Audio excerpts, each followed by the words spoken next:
বেটা বাড়ি জায়গায় বউ দরজা খোল। দরজা খুলছে, গিয়ে তুমি কি গায়ে মা কি যে ওই যে বুঝি রাবা, মানে বউ মাও কওছে, মানে বোঝা গেল এর মাথাত কিচ্ছু নেই। কথা কন না কেন? হ্যাঁ আমার ভাইয়েরাম, মদের বোতল নিয়ে হাঁটতেছে, উমরের চোখে ধরা পড়ে গেছে। কার চোখে? উমরের চোখে ধরা পড়ে গেছে। উমরকে দেখে আল্লাহর বান্দা কিং কর্তব্য বিমূঢ় হয়ে পড়ে গেছেন। এখন আর নেশাও শেষ। হাতে মদের বোতল চাদরের জামার ভিতরে ঢুকায়া নিল। এখন উমর তো ঘোষণা দিছে মৃত্যুদণ্ড, মরা ছাড়া কোনো উপায় নাই। এবার ভয়ে থরথরে কাঁপে আমার আল্লাহর কাছে ফরিয়াদ করে, আল্লাহ এইবারের মতো তুমি আমারে মাফ করে দাও, আমি আর জীবনে কোনোদিন মদ পান করব না। উমরের হাত থেকে তুমি আমারে বাঁচাও, আমারে তো সে কতল করে ফেলবে। আল্লাহ আমি খাস দিলে তওবা করলাম, আমি আর কোনোদিনও মদ গিলব না। উমরের সামনে হাজির হলেন। উমর বললেন তোমার বগলে কি? কয় না আমিরুল মুমিনিন কিছু না। কয় বাহির করো, ওরে তো মদ আছে, এটা তো সে জানে, বাহির করলেই তো বিপদ। এ বেটা বাহির করো, তোমার বগলের নিচে কি আছে বাহির করো। যখন টান মেরে বাহির করলেন আমার ভাইয়েরা হযরত উমর দেখেন ওইটা মদের বোতল না, এটা সাদা দুধের বোতল।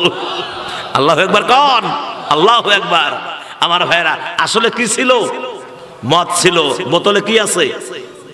ওই যে তওবা করছে। কি করছে?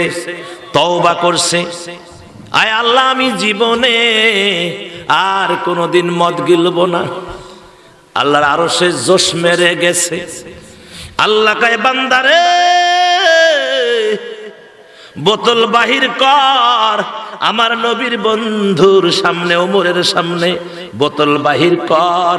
বোতল বাহির করলো। আল্লাহ কয় বান্দারে আমি আল্লাহ তোমার এই মদের বোতল আমি আল্লাহ চেঞ্জ করে মদকে দুধ বানায়া দিয়েছি। ওই যে মনে পড়ে যায় হযরতে মুসা কালিমুল্লাহর পিরিয়ডে আমার ভাইয়েরা বনি ইসরাইলেরা মুসা নবীকে ডাক দিয়া বলে বৃষ্টি নাই, অনাবৃষ্টি, আমাদের বৃষ্টির জন্য দোয়া করেন। এ মুসলমানেরা, মুসা নবী সকলকে নিয়ে ইস্তিসকা নামাজ পড়ার জন্য ময়দানে চলে গেলেন। গিয়ে এখন নামাজ পড়া শেষ, দোয়া করবেন।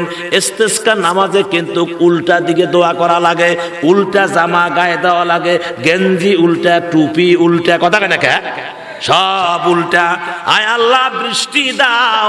আমার আল্লাহ বলে মুসা রে তোমার দোয়া কবুল হবে না। কয় আল্লাহ কেন? আমি তো বেইজ্জত হয়ে যাব। আমার আল্লাহ ডাক দেয়া বলে ও মুসা, এই মজলিসের ভিতরে, এই নামাজিদের মধ্যে, এই জনগণের ভিতরে এমন একজন বৃদ্ধ মানুষ আছে, তার বয়স 80 বছর চলছে। সে 80 বছর থেকে আমারে সেজদা দেয় না, আমার ইবাদত করে না, আমাকে সেজদা দেয় না। যতক্ষণ পর্যন্ত ওই লোক বাহির হবে না ততক্ষণ পর্যন্ত আমি আল্লাহ বৃষ্টি দিব না।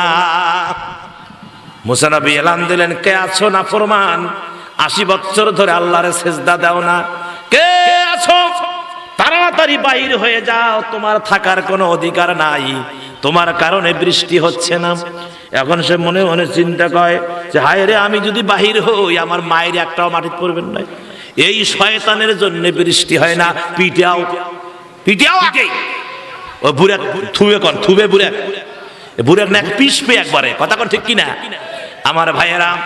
এবার বুড়া চিন্তা করে কেমনে আমি বাঁচি।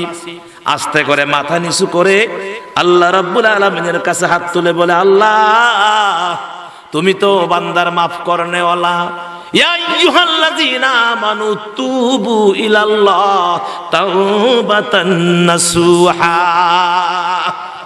আয় আল্লাহ আমি তাওবাতান নাসুহা বললাম, মানে জীবনে আর এই কাজ করব না, তোমারে সিজদা দিব যতদিন বেঁচে থাকবো, তোমারে সিজদা দেব, তোমার প্রতি ঈমান আনলাম, তোমার প্রতি আমার ভক্তি ভক্তা ভক্তি শ্রদ্ধা, ওগো আল্লাহ এই বিপদ থেকে তুমি আমারে বাঁচাও। তুমি যদি আমারে না বাঁচাও আর আমি যদি ধরা পড়ে যাই, আমারে সবাই মেরে ফেলবে গো আল্লাহ, মেহেরবানি করে তুমি আমারে বাঁচাও। আল্লাহ রাব্বুল আলামিনের কাছে হাত তুলে কাঁদতেছে বুড়া। এদিকে বৃষ্টি ঝরঝর করে পড়তেছে, মাঠ হাঁটু পর্যন্ত পানি হয়ে গেল। আল্লাহ রাব্বুল আলামিনের কাছে মুসা এখন বলে, আল্লাহ তুমি কি মিছা কথা কও নাকি? না মিছা কথা কই না আল্লাহ, আমরা তাকায়া আছি, একটা লোক এ পর্যন্ত বাহির হয় নাই। আয় রব্বুল আলামিন, তুমি তো বলেছো না বাহির হলে বৃষ্টি দিবা না, তাহলে তুমি তো মিছা কথা কওছো। কয় না রে মুসা, মিছা কথা না। আমার এই তোমার এই ঘোষণার পরে আমার এই 80 বছর বয়সের বুড়া আমার কাছে এমন ভাবে ক্রন্দন করেছে, এমন ভাবে অনুনয় বিনয় করে কান্দে রে মুসা। এখন তুমি বলো, আমি হলাম সৃষ্টিকর্তা, আমার নাম রহমান, আমার নাম রহিম, আমার নাম গফফার। এ মুসা রে, আমি যদি আমার বান্দারে মাফ না করি তাহলে আমার গফফার নামের কেলেঙ্কারি হয়ে যাবে, আমার রহমান নামের কেলেঙ্কারি হয়ে যাবে। আমার বান্দা মাফ চেয়েছে, আমি আল্লাহ মাফ করে দিয়ে ততক্ষণাতে বৃষ্টি নাজিল করেছি। আর জোরে বলেন সুবহানাল্লাহ।